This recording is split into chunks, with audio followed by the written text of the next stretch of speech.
2013 is the 100th year anniversary of two of the greatest tragedies in American history. The installment of the Federal Reserve Bank and the implementation of the income tax, the IRS, and our complete enslavement.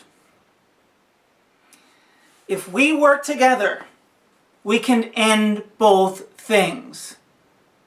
They are both unconstitutional. Worse and better, they are the proof of all the problems. The root of them can be stopped.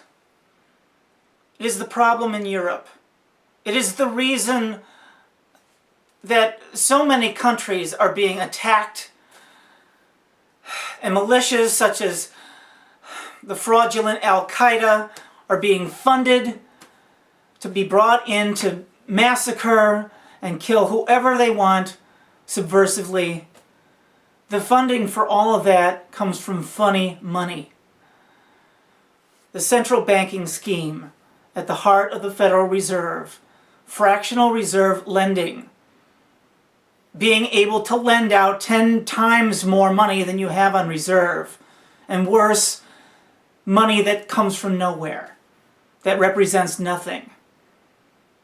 When a government gives a private agency the right to just print money without accounting for it to Congress or Parliament or whatever country it is, you're giving them license to make money and give it to whoever. It's the worst. It's the worst you can imagine. They can bribe anyone. They can pay any assassin. The world should rise up and put a stop to this. It's the one thing that should never, ever be allowed. But it happens in every country.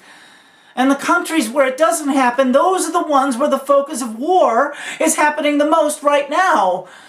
So they can fully encompass the globe with this fraudulent, absolutely criminal reality.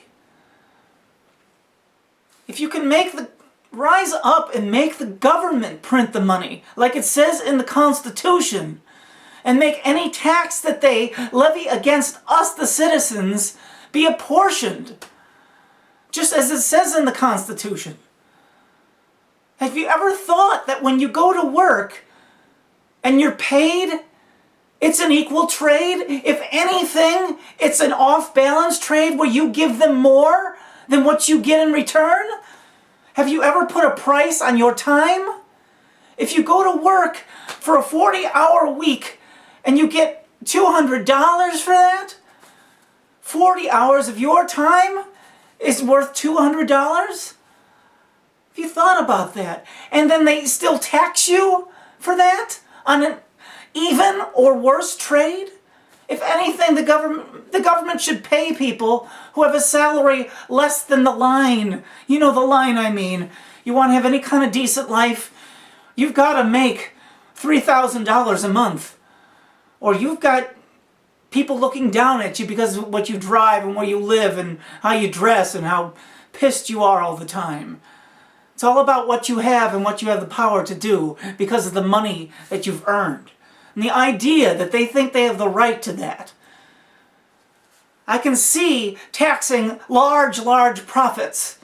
Profits from something. You make something where you spent $10 for the materials and you sell it for $100. Yeah, that's pure profit. But when you are enslaved to a corporation, where you are constantly forced to sacrifice your integrity and your personality, kissing up to a boss, according to a quota, that's disgusting. To be taxed for that. So many of you are taxed for that. You could fight against that this year, end it at 100 years. Instead of celebrating 100 years of it, put an end to it at 100 years. Like a lifespan of a human being that's gone on too long. 100 years is a little... The person is waiting to die at 100 years. The Federal Reserve needs to die. The federal income tax needs to die. And so does your unwillingness to do something about this absolutely criminal and unconstitutional reality.